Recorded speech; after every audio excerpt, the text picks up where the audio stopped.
Hi, this is Melinda Inglis with my Mindful Leadership ED 560 video assignment. Today I'm going to talk about Chapter 3, which is our Mindfulness and Leadership Excellence chapter. I selected this chapter because it did have some foundational information that I feel like I had not fully considered as well as I should have in the past. And it really kind of changed my perspective and impacted how I approached learning this semester. I feel like I got a lot more out of the class because of what this chapter said and meant to me. The chapter started off with a quote, and the quote really got me thinking. So I was already thinking about mindfulness and leadership excellence because of this quote before I even got into the paragraphs. The quote is by John C. Maxwell, and it says that leadership is not about titles, positions, or flowcharts. It's about one life influencing another. And I think that in the past I had already looked at leadership as how I practiced it, what techniques I used, and didn't think about leadership in terms of those that I was influencing. And so that really got me started off thinking about what true leadership looked like. In our text in Chapter 3, the author talks about being aware of your actions as a leader. She gives the example of the organizational leader who was in the elevator with some of his employees, and he thought he was just having a casual conversation about an article that he had found interesting. But as their leader, they felt like he was communicating that it was something he wanted them to work on.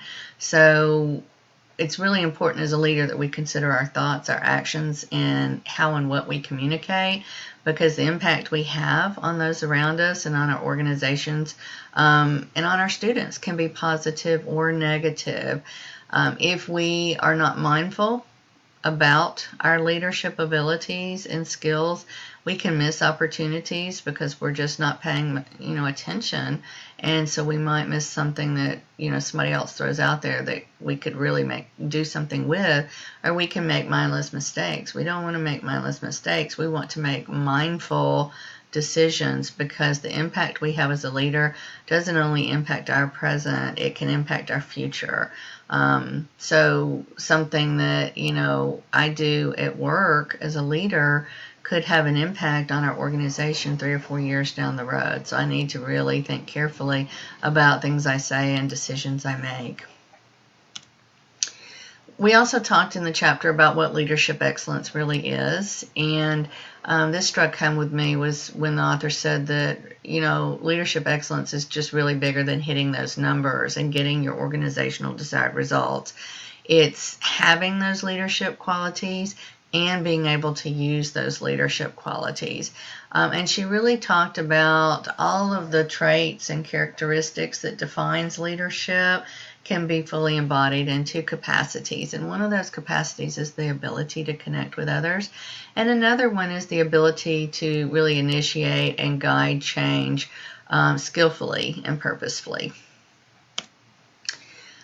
In Chapter 3, we also looked at the 4 fundamentals of leadership excellence. This was another kind of aha moment for me, because the 4 fundamentals are focus, clarity, creativity, and compassion. And I had always considered focus and clarity as part of good leadership, but I had not really considered creativity or compassion as being just really critical to leadership.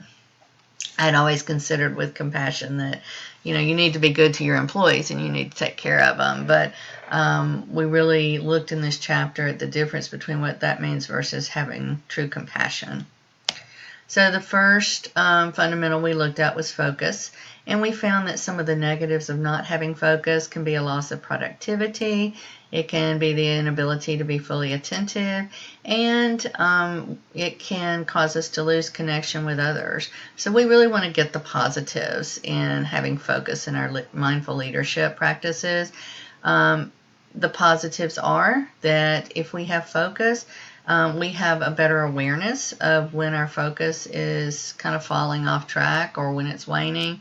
And that in turn, that awareness gives us the ability to redirect ourselves back into focus too, so that we don't lose the connection and we don't lose productivity. With clarity, the big takeaway for me was just be present in the moment. You want to be able to see the reality of the situation so that you can make better decisions. A lot of times as leaders, we don't look for clarity. We just assume that what we're thinking or saying is what it is. But as a mindful leader, we really need to look at what's going on, what the reality is, so that we can make mindful and informed decisions.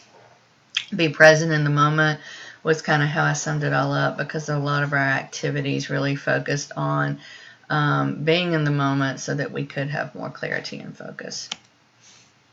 Creativity. This was a big one for me because I don't consider myself an overly creative person, but every job I'm in, that's one of the things they say is, oh, you're really creative. But I'm also one of those people that our text talked about where, you keep a rigid schedule. You always have tons of work to do. You never slow down. And so this really stood out to me, that it's critical as leaders that we slow down. If we keep our brain full, then we can't think of ideas and solutions. Creativity, with creativeness, because we're not giving our brain that space to think and let experiences and thoughts and ideas come to the surface.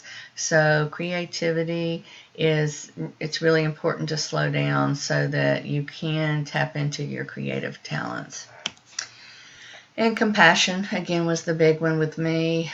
In the text, the author pointed out that we really all share a common world, and the difference between somebody else in a bad situation where they're suffering, there's that thin line. It could be us so easily. So when we have compassion, it helps us have empathy towards those people, which in turn helps create that inner desire to alleviate their suffering. But the big takeaway here for me was to be able to have compassion for others, and as a leader, to help me care for them better, I have to first practice self-compassion. So organizations who practice mindfulness and leadership excellence create a win-win-win situation. The organization wins, the leaders win, and the employees win. But our chapter ended on a note about authenticity, and it said be authentic in your leadership. As a leader, you shouldn't have to change who you are to be considered a leader. You should use your qualities, your skills, your talents, your traits, your personality, because if you're not authentic in your leadership practices, it's going to be very difficult to form those connections with others. Some of the additional resources we were asked to provide. I looked at 2 different articles. One was a worldview of mindful leadership that really just looked at meshing Western and Eastern mindfulness practices to see if it would improve leadership techniques.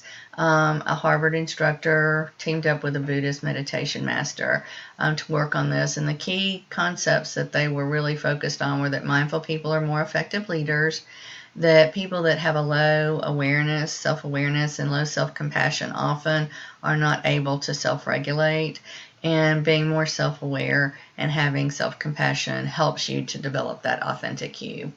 The other article was mindfulness in the workplace, and it talked about General Mills and Google and other companies that have started incorporating mindfulness practices stemming from Asian awareness techniques into their day-to-day practices in the workplace. And so General Mills was the main example, and it talked about it wasn't unusual to go into meetings and see employees or managers practicing light yoga while they were slowing down their thought processes so they could communicate in a more mindful way. Interestingly enough, what I didn't know when I selected this article was that the author of our text is General Mills' lead counsel, and she's the one that incorporated these practices into General Mills. So that does show that she definitely practices what she preaches. So some of my leadership stories. One is compassion. Recently, we had to put our family pet to sleep, and my supervisor was so compassionate. She offered to cover a workshop for me, to let me go home if I needed time to grieve. When I told her, no, I'd rather be at work so that I didn't have to think about it, she indicated she understood that and that she was supportive and that, she would, give me whatever opportunity I felt like was going to help me best in that situation. And that really helped develop a stronger bond. We already had a good connection, but that definitely helped us connect on a much higher level. My other example is one of creativity, and again, it falls under my current supervisor. When I first started at this new job, I was asked by an employee in another department to look at their resiliency workshop and make some suggestions. And my supervisor felt like I was extremely creative and talented in this area and asked them if I could just develop a new workshop for them based more around balance and wellness with resiliency as a component. So I've spent the last 3 months developing that, and knowing that they trusted me enough to and felt like I was creative enough to do this meant a lot coming into a workplace as a new employee. So there was a lecture component that we needed to include. I'm not going to try and lecture like you're a student. I'm just going to give you an idea of what I would talk about when lecturing about purposeful pauses. So I would start out in my lecture by letting students know that in a survey, 60% of people indicated that they often felt like they were, running on autopilot. They weren't really in the moment and aware of everything going on. So in the lecture, I would use that to talk about how it's important to plan purposeful pauses, and you need to plan them into your daily schedule and find where it's going to work. And when you take that purposeful pause, you need to stop and you need to breathe and just kind of slow your physical and mental self down a little bit. Then during the purposeful pause, once you've started, really doing that controlled breathing, then you can start paying attention to what's going on. For example, if you're drinking water, you can feel that wetness in your mouth and what it feels like. Or our textbook suggested we pay attention when we brush our teeth, do a purposeful pause and focus on what it feels like. In that way, when you're doing a purposeful pause, you can really be in the moment. It causes you to be relaxed and helps you slow down, but also focus on what's going on at that moment. The other thing I would talk about in my lecture is that practice makes perfect. Purposeful pauses may seem unusual or challenging to people that have never used them. So it's important to plan them and then continue to practice them until they become a part of who you are. So in trying leadership techniques, my application component is again based around purposeful pause. This picture is of a time when I had just completed a purposeful pause. I had come home from a long, hard day. I was in a bad mood.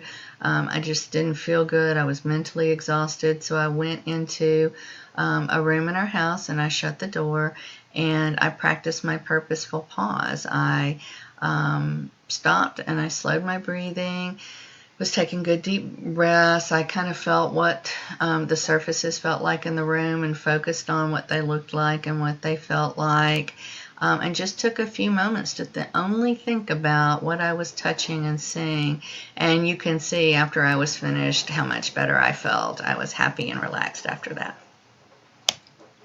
So putting it all together, we need to get the big picture. So I just want to conclude by saying that it's really important that we practice both mindfulness and leadership excellence by finding techniques and strategies that work for us. One thing I did discover, both in going through this chapter and this semester, was that not every mindfulness technique is going to work for everybody. So in being your authentic self, you also need to find those techniques that work best for you. I think this chapter and this information was very impactful, and I'm very grateful to have gone through it. The resources I used for this presentation were the 2 articles, as well as our textbook, and the references are listed here. Thank you so much for listening, and have a great day.